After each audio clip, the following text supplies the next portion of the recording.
Good morning dear student. Class 7th की विज्ञान में आज हम लोग 9वां चैप्टर के विषय में पढ़ेंगे। 9वें अध्याय के अभ्यास प्रश्नों को हम लोग सॉल्व करते हैं। पहला प्रश्न है, निम्नलिखित प्रश्नों में से सही विकल्प छांटकर अभ्यास पुस्तिका में लिखिए। का नंबर प्रश्न है, पौधों में जल का परिवहन होता है। तो इसके लिए 4 विकल्प दिए गए हैं, जाइलम के द्वारा, फ्लोएम के द्वारा, रंध्रों के द्वारा, मूल रूम के द्वारा। तो पौधों में जल का परिवहन जाइलम के द्वारा होता है। ख नंबर प्रश्न है, जड़ों द्वारा जल के अवशोषण की दर बढ़ाया जा सकता है। जड़ों द्वारा जल का अवशोषण हो रहा है तो उस अवशोषण की दर को कैसे बढ़ाया जा सकता है?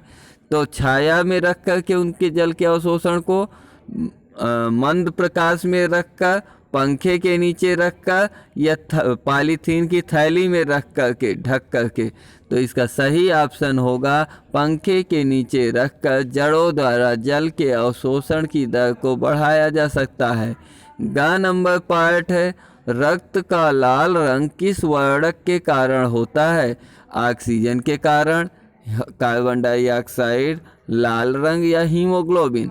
तो रक्त का लाल रंग हीमोग्लोबिन के कारण होता है। अंगा नंबर है, विश्राम की अवस्था में एक वयस्क व्यक्ति की नाड़ी स्पंदन होती है 27 बार, 72 बार, 82 बार, 92 बार। तो विश्राम की अवस्था में एक वयस्क व्यक्ति की नाड़ी स्पंदन दर 72 बार प्रति मिनट होती है। दूसरा प्रश्न है, रिक्त स्थानों की पूर्ति कीजिए। वो रक्त वाहिनियाँ जो हृदय से ऑक्सीजन युक्त रक्त को शरीर के सभी भागों में ले जाती हैं उन्हें धमनियाँ कहते हैं। उनमें धमनियाँ जो शरीर के सभी भाग से हृदय के ऑक्सीजन युक्त रक्त को शरीर के सभी भागों में ले जाती हैं उन्हें धमनियाँ कहते हैं। ख नंबर, वे रक्त वाहिनियाँ जो कार्बन डाइऑक्साइड युक्त रक्त को सही भागों से वापस हृदय में ले जाती हैं उन्हें शिराएँ कहते हैं। ग नंबर, हृदय का लयबद्ध शिथिलन एवं संकुचन क्या कहलाता है? स्पंदन कहलाता है। घ नंबर में, पौधों में भोजन के संवहन के लिए कौन सा ऊतक पाया जाता है? तो फ्लोएम नामक ऊतक भोजन के संवहन के लिए पाया जाता है।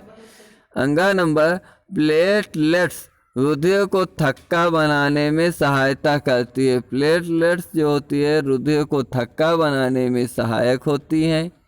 तीसरा प्रश्न है इस अध्याय का, स्तंभ का के शब्दों को स्तंभ खा से मिलान कीजिए।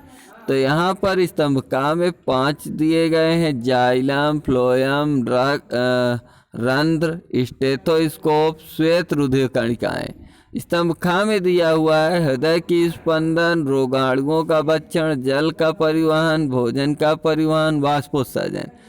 तो जाइलम जो है यह जल का परिवहन करता है। जाइलम जल का परिवहन, फ्लोएम भोजन का परिवहन करता है, रंध्र वाष्पोत्सर्जन को बढ़ा देता है। स्टेथोस्कोप द्वारा हृदय का स्पंदन मापा जाता है और श्वेत रुधिर कणिकाएँ रोगाणुओं का भक्षण करती हैं।